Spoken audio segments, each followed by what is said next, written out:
নাহমাদুহু ওয়া নুসাল্লি আলা রাসূলিল কারীম। সম্মানিত আশিক রাসূলেরা, আপনারা আমার সালাম গ্রহণ করুন। আসসালামু আলাইকুম ওয়া রাহমাতুল্লাহি ওয়া বারাকাতুহু। সম্মানিত আশিক রাসূলেরা, আসলে আমরা শিক্ষা দিই একজন মানুষ কিভাবে নিজেকে পাপ কর্ম থেকে বিরত রাখতে পারে, পাশাপাশি কিভাবে আল্লাহতে আত্মসমর্পিত হয়ে নিজেকে চালাইতে পারে। আসলে মানুষকে সৃষ্টিকর্তার বিষয়টা যখন আল্লাহ আদমের সাথে আলোচনা করেছিলেন, ফেরেশতাদের সাথে কথা বলেছিলেন, আমি জগতের বুকে আমার প্রতিনিধি খলিফা আদমকে বানাইতে চাই, তখন কিন্তু ফেরেশতারা প্রতিবাদ করছে না, করে না। সর্বপ্রথম অনেক ঘটনা আমরা জানি না, সব কথা আমাদের জানার বাহিরে অনেক কিছু আছে। প্রথম আল্লাহ ফেরেশতাদেরকে ডেকে বলেছিলেন, আমি জগতে আমার প্রতিনিধি পাঠাতে চাই, আদমকে পাঠাতে চাই, তখন তোমরা তাকে সেজদা করবে? সকল ফেরেশতারা বলল, সম্ভব না, আমরা আদমকে সেজদা করব না। তখন রাব্বুল আলামিন আগুন দিয়ে সব ফেরেশতা জ্বালিয়ে দিলেন। দ্বিতীয়বার আবার ফেরেশতা সৃষ্টি করলেন, করার পরে বললেন, আমি জগতে আমার প্রতিনিধি মানুষকে সৃষ্টি করতে চাই, তোমরা তাকে সেজদা করবে? এবারও ফেরেশতারা সরাসরি অস্বীকার, নিষেধ করলো, আমাদের পক্ষে সম্ভব নয়। তৃতীয়বার এরপরে আগুন দিয়ে ওই দলটাকে জ্বালিয়ে দিলেন। আবার ফেরেশতা সৃষ্টি করলেন। তৃতীয়বার সৃষ্টি করার পরে ফেরেশতাদেরকে বললেন, আমি জগতে আমার প্রতিনিধি মানুষ সৃষ্টি করতে চাই, তোমরা তাকে সেজদা করবে, পারবে? সকল ফেরেশতারা বলল, অসম্ভব, আমরা সেজদা করব না। তৃতীয়বারও সকল ফেরেশতাকে আগুন দিয়ে জ্বালিয়ে দিলেন। চতুর্থবার আবার ফেরেশতা সৃষ্টি করলেন। সৃষ্টি করার পরে তিনবার যে জ্বালাইছে এই ঘটনা আগে জানাইছে, জানিয়ে বললেন, আমি আমার প্রতিনিধি হিসাবে আদম সৃষ্টি করে জগতে পাঠাতে চাই, তোমরা তাকে সেজদা করবে? তিনবার যে জ্বালায় শেষ করে দিছে, ধ্বংস করে দিছে, সংবাদ পাওয়ার পরে এরা বলে যে হ্যাঁ, আমরা সেজদা করব। কিন্তু হেদের যে নেতা মুআল্লামুল মালাকুত, সে বলে অসম্ভব, আমি তাকে সেজদা করব না। কেন? খালাকতাহু মিন নারি ওয়া খালাকাহু মিন তিন, আমি আগুনের সৃষ্টি আর সে মাটির সৃষ্টি, আমি কিভাবে তাকে সেজদা করব? আমি তার চেয়ে শ্রেষ্ঠ। পরিষ্কার না? পরিষ্কার না? সম্মানিত আশিক রাসূলেরা, এই গুণটা, শ্রেষ্ঠত্বের গুণটা আমাদের মাঝে আছে না নাই? আমিত্বের গুণটা, আমি তার চেয়ে ভালো, আমি তার চেয়ে জ্ঞানী, আমি তার চেয়ে শ্রেষ্ঠ, এই দোষটা আমাদের মধ্যে আছে না নাই? এই অপরাধী ফেরেশতাদের সর্দার হয়েও আল্লাহ তাকে লানত দিলেন এবং বললেন, তুমি কাফের, তুমি বেহেশত থেকে বের হয়ে যাও। আমিত্বের কারণে তার অপরাধ ছিল, সে তো সবসময় আল্লাহর ইবাদত করত। জগতে এমন স্থান নেই যেখানে সে সেজদা করে নেই। তার অপরাধ ছিল আমি মাথা নত করবো না আদবের সামনে। পরিষ্কার না? পরিষ্কার না? এই অভিনয় বাগ বলেন, এই খেলা বলেন, আল্লাহ এই খেলা দিয়ে দেখাইছে আমাদেরকে জানাইছে, হে মানুষ, তোমাদের মাঝে ওই চরিত্র আছে।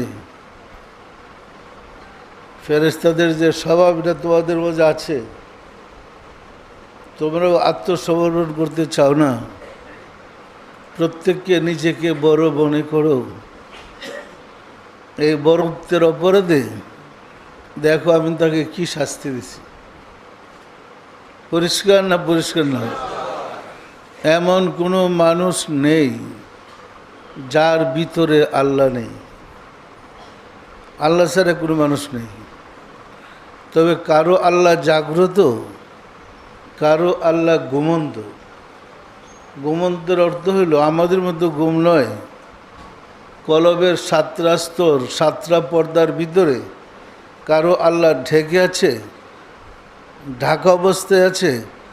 আর কেউ সাধনা করে কলবের সাতটা স্তর থেকে প্রথম স্তর পর্যন্ত জাগ্রত করে আল্লাহকে হৃদয়ে বসাইতে পারছে। পরিষ্কার না? পরিষ্কার না? যিনি সাধনা করে সুদূর নসর শামসি নুরি কর মকিম নফসি, কলবের সাতটা স্তর অতিক্রম করে আল্লাহকে আবিষ্কার করতে সক্ষম হয়েছে তিনি। আর যিনি আবিষ্কার করতে সক্ষম হন নাই তিনি, দুইজন কি সমান? কলবের সাতটা স্তর, প্রথম স্তর যেখানে আমরা অবস্থান করছি এটাকে সুদূর বলছি। কোরআন আল্লাহ বলেন, আল্লাযী ইউওয়াসউইসু ফী সুদূরিন নাস। শয়তান তোমাদের কালবের প্রথম স্তরে অবস্থান করে তোমাদেরকে ধোঁকা দেয়, কুমন্ত্রণা দেওয়া থাকে। ফলে তুমি অজু করেছো, নিয়ত করেছো এবং নামাজের জন্য প্রস্তুত হয়ে মসজিদে এসেছো। নামাজের দাঁড়াইবার আগে আউযুবিল্লাহ বিসমিল্লাহ পরে নিয়ত বেঁধে নামাজ শুরু করেছো। কিন্তু যখন সূরা কেরাত শুরু করেছো, তোমার ভিতরে যে শয়তান, সুদূরের মুখামুখি যে শয়তান, সে তোমাকে ওয়াসওয়াসা দিয়া এমন ঘটনা মনে করিয়ে দেয় যে ঘটনা নামাজের কোনো ঘটনা নয়, নামাজের সাথে সম্পৃক্ত নয়। সাংসারিক কোনো ঘটনা, পারিবারিক কোনো ঘটনা, বন্ধুবান্ধবের সাথে কোনো ঘটনা, কোথাও বেড়ানোর ঘটনা, টাকা পয়সার গরমিল থাকলে এই সমস্ত ঘটনা মনে আসে না? মনে আসে না? বাস্তব অবস্থাটা এইরকম হয় যে আমরা উজু করে নামাজে দাঁড়াইছি এই কল্পনা করার জন্য। আমরা যখন এই কল্পনা করি, এই কল্পনা হৃদয়ে নিয়ে আমরা যখন আল্লাহকে সেজদা করি, হৃদয়ের দুনিয়ার কল্পনা, সেজদা করি আল্লাহকে, এই সেজদা আল্লাহর কাছে যায়, এই সেজদা আল্লাহ পায়।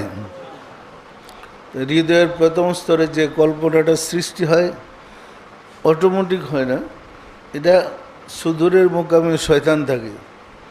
আল্লাযী ইউওয়াসউইসু ফী সুদূরিন নাস,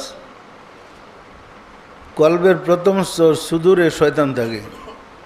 সে বিভিন্ন চিত্র দেখায়, বিভিন্ন কল্পনা মনে করে দেয় যেন আপনি সঠিকভাবে আল্লাহকে সেজদা করতে না পারেন। যদি কল্পনা মুক্ত হইয়া নামাজ না পড়েন, কল্পনায় ডুইবা যদি নামাজ পড়েন, আপনার নামাজের এই সেজদাটা আল্লাহ পাইল? কে পাইল? গন্ধ শয়তান পাইল। তাহলে আপনি তো শয়তানকে শক্তিশালী বানালেন, আপনি তো শয়তানকে সেজদা করলেন।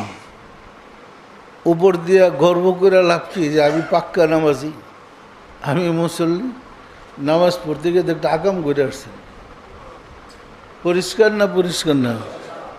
সুতরাং আপনার নফসের সাথে যুদ্ধ করে শয়তানকে সুদূর থেকে বিতাড়িত করতে হবে। শুধু নামাজ যে তা নয়, নামাজ থেকে বাইরে যা করেন আপনি দেখেন এইরকমও আছে, ছাড় দেন কি। আবার মুরাকাবায় বসেন, আবার শয়তানি শুরু হয়ে গেছে। কি মোরাকাবায় বসলে মনে হয় কেউ যেন চিমটি মারলো, নাহলে এই কথা মনে আছে, আর রে কি আমি চোখ বন্ধ করে আল্লাহর কাছে যেতেছি, এই বাধার শয়তান কেন? পরিষ্কার না? পরিষ্কার না? সুতরাং এই শয়তানকে বিতাড়িত করতে হবে। এই শয়তানের সাথে জিহাদ করা কি? জিহাদে আকবর রাসূল বলছেন সবচেয়ে বড় যুদ্ধ।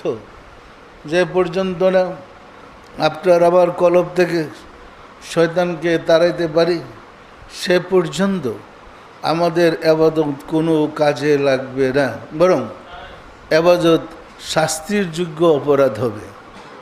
যেমন ফাওয়াইলুল মুসাল্লিন, এটা কিন্তু আমার কথা না, কার কথা বলেন তো? কোরআনের কথা। ফাওয়াইলুল মুসাল্লিন আল্লাযিনা হুম আন সালাতিহিম সাহুন, ওই সমস্ত মুসল্লিদের জন্য ওয়াইল দুজক, যারা নামাজে এই কল্পনা সল্পনা করে খেল তামাশা করে। এটা কেমন? এটা চরম বেয়াদব।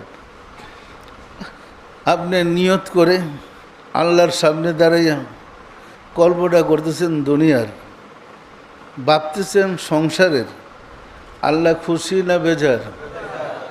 তাহলে আল্লাহর সাথে আমাদের একটা পর্দা সৃষ্টি হয়ে যায়, অসন্তুষ্ট সৃষ্টি হয়ে যায়।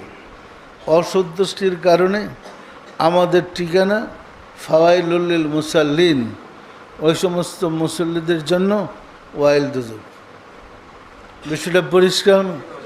তাহলে নামাজ পড়তে আমার কথা শুনে আবার নামাজ ছেড়ে দেন না, কি?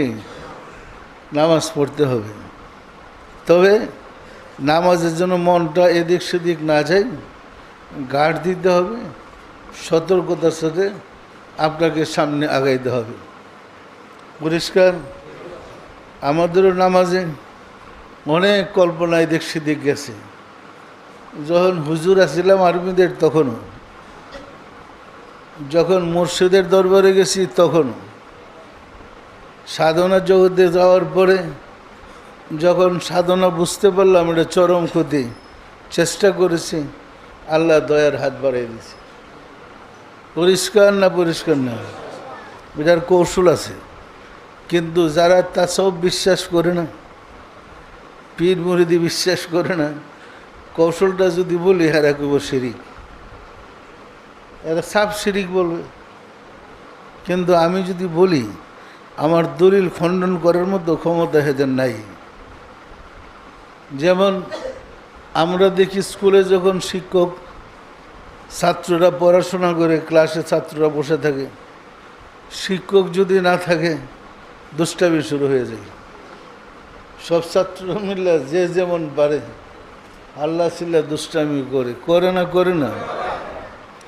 যেই মাত্র শিক্ষক আসলো, চেয়ার টেবিলে গিয়ে বসলেন ছাত্রদের সামনে, সব চুপচাপ, মনে হয় যে এই কাজের কোনো লোকই নেই, সারে যা বলে তাই। সত্য না মিথ্যা? তাহলে মানুষগুলোর ভিতরে যে শয়তান কাজ করতেছিল, শিক্ষক আসছে পরে এই শয়তান থেমে গেছে। স্কুল কলেজ মাদ্রাসায় যেমন ক্লাস লিসন পাঠ শুরু হয়, সালাতরা আল্লাহকে পাওয়ার জন্য একটা পাঠ, একটা ক্লাস, একটা কোর্স, 5 ওয়াক্ত সালাত, 5টা ক্লাস। পরিষ্কার না? পরিষ্কার না? আমরা কিন্তু নামাজে বলি কাবাতি শরীফাতি, কাবাঘর আমার সামনে, আল্লাহ মহান, নিয়ত বান্ধব না?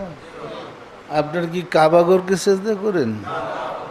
কাবাঘর তো মানুষের বানানো, কাবাঘরকে সেজদা করলে আপনার লাভ কি? আমাদের জন্য বলা হয়েছে ওয়াত্তাখাযু মিন মাকামি ইব্রাহিমা মুসাল্লা, তোমরা সেজদা করো, নামাজের স্থান নির্বাচিত করো মাকামে ইব্রাহিমকে।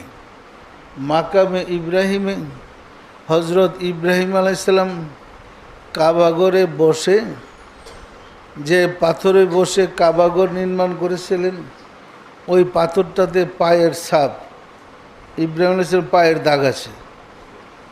ওই পাথরটাকে একটা কাচের ভিতরে সুন্দর করে আটকে রেখে চারপাশে গ্লাস দিয়ে মাকামে ইব্রাহিমে রেখেছে, কাবাগরের পূর্ব পাশে। এখনও যারা হজ করতে যায় গেলে দেখতে পাই ইমাম সাহেব যে নামাজে দাঁড়ায় মাকামে ইব্রাহিমের পূর্ব পাশে দাঁড়ায়, আর মাকামে ইব্রাহিমকে ইমাম সাহেবের সামনে রাখে। পরিষ্কার না? পরিষ্কার না? কারণ মাকামে ইব্রাহিমকে সামনে রেখে আল্লাহকে সেজদা করতে বলেছেন। মিল্লাতা আবিকুম ইব্রাহিম, মুসলিম জাতির আদি পিতা বাবা ইব্রাহিম আলাইহিসসালাম। সুতরাং হাদিস শরীফে বর্ণিত হয়েছে এবং পরীক্ষিত সত্য, ইব্রাহিম আলাইহিসসালামকে অগ্নিকুণ্ডে নিক্ষেপ করা হয়েছিল। জানেন তো আপনারা? অগ্নিকুণ্ডে নিক্ষেপ করার পরে আল্লাহ বলেন, কুলনা ইয়া নারু কুনি বারদাম ওয়া সালামুন আলা ইব্রাহিম, হে আগুন ইব্রাহিমের জন্য তুমি ফুলের বাগান হইয়া যাও। আগুন আবার ফুলের বাগান হয় কেমনি? কিন্তু আল্লাহ কি পারে? পারে না? পারে না? ইব্রাহিমের জন্য ফুলের বাগান হয়ে গেছে। এর আগে আরও কিছু কথাবার্তা হয়েছে আল্লাহর সাথে।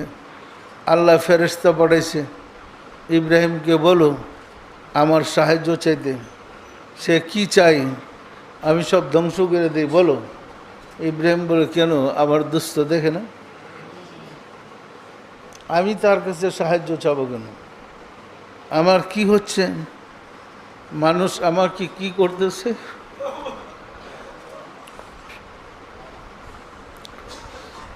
আমার মালিক দেখে না? তখনই নির্দেশ আসলো, কুলনা ইয়া নারু কুনি বারদাম ওয়া সালামুন আলা ইব্রাহিম। সম্মানিত আশিকের রাসূলেরা, উনি যদি চাইতেন ওই জাতিটাকে সাথে সাথে ধ্বংস করে দিতে পারতেন।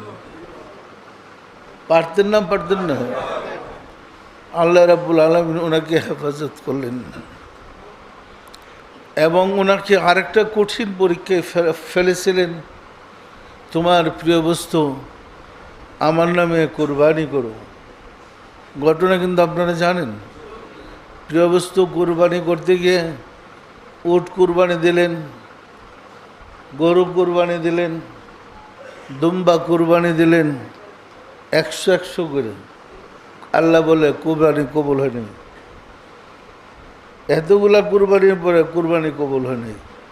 উনি বুঝতে পারলেন আমার সবচেয়ে প্রিয় পাত্র আমার পুত্র ইসমাইল আলাইহিসসালাম। তখন ইসমাইল আলাইহিসসালামকে ইব্রাহিম আলাইহিসসালাম কোরবানি করতে গিয়েছিলেন। জানেন তো ঘটনা? জানেন তো? কোরবানি করতে গিয়ে দেখেন কীরকম পরীক্ষা। আল্লাহর পথে থাকলে আল্লাহ কঠিন পরীক্ষা নেই। কীরকম পরীক্ষা! পিতা পুত্রকে নিয়ে তার মার কাছ থেকে খুদাই জিয়াফতে যাওয়ার কথা বলে রওনা দিলেন। গোসল টোসল করাইয়া ছেলেকে মা সুন্দর করে সাজাই দিলেন খুদাই জিয়াফত, আল্লাহর জিয়াফতে যাওয়ার জন্য। রাস্তায় আইসা শয়তান ওয়াসওয়াসা দিল যে বাবা তোমাকে তোমার আব্বা জবাই করবার জন্য নিতেছে। ছেলে বলে, বাবা আপনি নাকি আমাকে জবাই করবেন? পিতা পুত্র মিলে ওইখানে কাঙ্কর মারতে শুরু করলো শয়তানকে। এরকম 3 জায়গায় ওয়াসওয়াসা দিছিল, 3 জায়গায় কাঙ্কর মেরেছে। এখন ওই 3 জায়গার মধ্যে স্তম্ভ, সিমেন্টের স্তম্ভ বলেন, খুঁটি বলেন, বানিয়ে রাখছে। এর উপরে সারা বিশ্বের হাসিরা হজ করতে গিয়ে কাঙ্গর মারতেছে। পরিষ্কার না? পরিষ্কার না? সম্মানিত আশিকের রাসূলেরা মিনা বাজারে যখন ছেলেকে নিয়ে গেলেন, বললেন বাবা আমি আদিষ্ট হয়েছি তোমাকে আল্লাহর রাস্তায় কোরবানি করতে। ছেলে বললেন আলহামদুলিল্লাহ, কোরবানি করেন, তবে আমার শর্ত আছে। মনে রাখেন 10 বছরের বাচ্চা হলো সাধারণ নয়, এটাও নবী। আমার শর্ত আছে। আব্বা কি শর্ত? আমাকে কুরবানি করার আগে আপনি কাপড় দিয়ে, তা না হলে আমার চেহারা দেখলে আপনি আমাকে আল্লাহর রাস্তায় উৎসর্গ করতে পারবেন না। 2 নম্বর হলো, আমাকে কুরবানি করার পরে আমার গায়ে যে রক্ত মাখা জামাটা আছে, এই জামাটা আমার মাকে নিয়ে ফিরিয়ে দিবেন। আমার মার আর কোনো সন্তান নাই, আমি একমাত্র সন্তান। সেই জন্য আমার এই জামাটা কাছে পেলে একটু সান্ত্বনা পাই, খুশি হয়। বাবা রাজি হলো। 3 নম্বর শর্ত হলো, কুরবানির আগে আমার হাত পা মজবুত করে বেঁধে নেন। কারণ আপনি আল্লাহর রাসূল, আপনি আমাকে আল্লাহর নামে উৎসর্গ করতে যাচ্ছেন। আমি হয়তো গলা কেটে ফেললে হাত পা ছুটাছুটি করব, আমার হাত পা আপনার গায়ে লাগতে পারে। আপনি আল্লাহর রাসূল, আমার হবে বেয়াদবি। আমার এই প্রার্থনাগুলো মঞ্জুর করেন। পিতা সবগুলা প্রার্থনা মঞ্জুর করলেন। কি কঠিন পরীক্ষা! আমাদেরকে এই পরীক্ষা দিলে কি দাঁড়িয়ে থাকতে পারবো? আমরা টিকব? পরীক্ষা যখন কুরবানি শুরু করছেন, ছুরি হাতে নিয়ে ছুরি চালাইছে, এখন গলাতে ছুরি আর কাটতেছে না। যখন গলা কাটতে পারতেছে না, উনি অসন্তুষ্ট হলেন, উনি বেহাল হয়ে গেলেন, ওনার জজবাত এসে গেল। ভাবলেন, আল্লাহ কেন আমার কুরবানি কবুল করতেছে না? বেহাল হয়ে এক সময় ছুরিকে নিক্ষেপ করলেন হাত থেকে। এই ছুরি একটা পাথরে পড়ছে, পাথরটা 2 টুকরা হয়ে গেছে। উনি ছুরিরে ধমক দিয়ে বললেন, এই ছুরি তুই কাটস থাকেন। আল্লাহ ছুরির জবান খুলে দিলেন। ছুরি বলতেছে, হে ইব্রাহিম, আপনি তো একবার আল্লাহ আকবার বলে ছুরি চালাইছেন, 100বার আল্লাহ বলে সাবধান।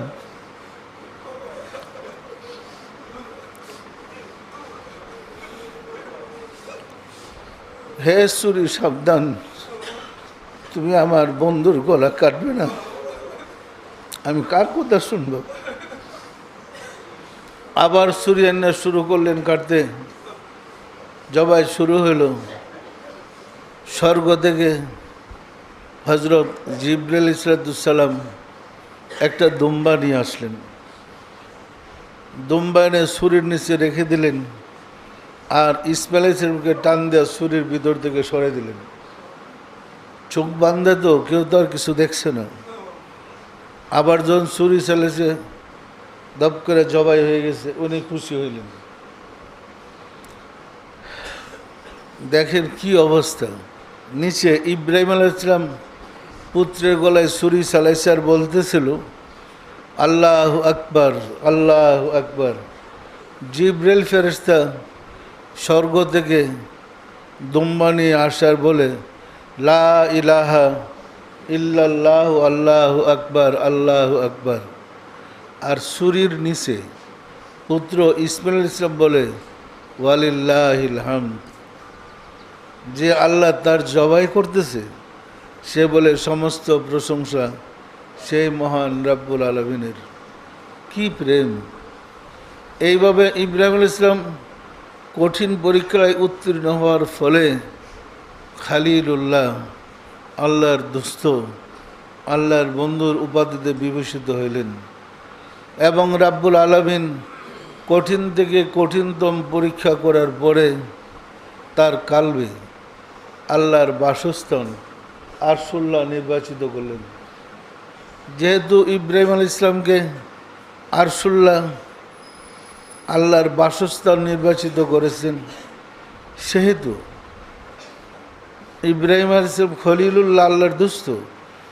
হাদিস শরীফ আসছে, কুলুবুল মুমিনিনা আরশুল্লাহ, মুমিন ব্যক্তির কলব আল্লাহর আরশ। আপনি তো আল্লাহকে সিজদা করবেন, কাকে? সম্মানিত আশিক রাসূলেরা, অনেক রহস্য জগতের বেদ আছে, আসলে আমরা বুঝি না, জানি না, আমাদের ওই জ্ঞানটা নাই। তাসাউফের জ্ঞানটা ভিন্ন। আল্লাহ যাকে ওই নিয়ামত দান করেছেন তিনি ছাড়া অন্য কেউ এটা বুঝতে পারে না। আমরা দেখেছি আমাদের সহকর্মী ভাইরা যারা সাধনা করেছে, কবরের পাশ দিয়ে গেলে কবরে কি হইতেছে শুনতেছে, দেখতেছে। পশুর কাছ দিয়ে গেলে পশুটা কি বলতেছে শুনতেছে। একদিনকার ঘটনা, আমি স্বর্ণপাড়া দরবার শরীফে হুজরা শরীফে বসা, তো আমি একটা বড় খাসি বলতাম, বেশ বড়, এখনো অবধি উপরে গেলে দেখবেন বড় বড় খাসি আমার এখানে আছে, শখ করে বলতাম। যেখানে গিয়েই আমি জাকিরদের সাথে কথা বলতাম, এই খাসিটা হাঁটতে হাঁটতে ওইখানে গিয়ে শুয়েছে, যতক্ষণ আলোচনা করছে শুনতেছে। ওইখান থেকে ওইটা আরেক জায়গায় গেলে ওইটা আবার আমার পিছে পিছে ওইখানে গিয়ে শুয়েছে। হে তরিকার ওয়াজ শুনে, পরিষ্কার না পরিষ্কার না? তো আমার কিউরিসিটি জাগলো।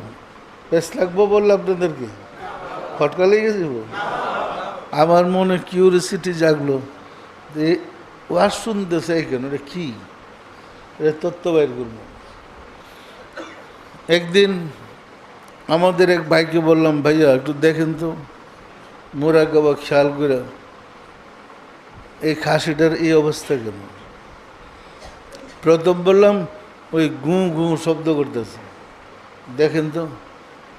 ও মোরাকাবা খেয়াল করে আমাকে বলল, হুজুর ওই খাসিটার নাভিতে ব্যথা করতেছে, এই কারণে তার কষ্ট হইতেছে।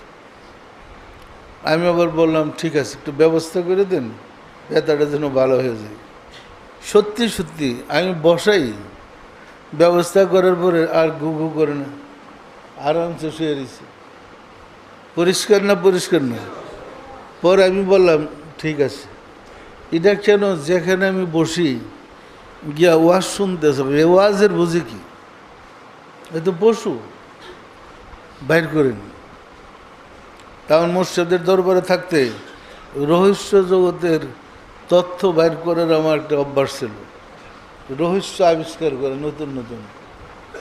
বললাম আপনাদের বেশ লাগবে না? আর দিনে জুমার নামাজ পড়লাম, আজকের তালিম গ্রহণ করলাম, তোমার প্যারা হাবিবের শানে দুরুদ সালাম আর মিলাদ শরীফ পড়লাম, সবশেষে তওবা করে তোমার শাহী দরবারে জোরহাত করে মাফ চাই, জীবনে যত ভুল বেয়াদবি করেছে দয়া করে মাফ করে দাও, মাফ করে দাও রে মাওলা।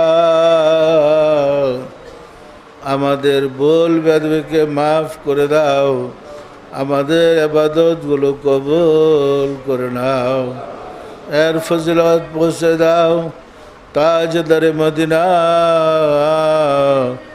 সরকারে দু আলম হজরত মোহাম্মদ মুস্তাফা আহমদ মুস্তাফা সাল্লাল্লাহু আলাইহি ওয়াসাল্লামের হুজুরে সব নজর পৌঁছাও।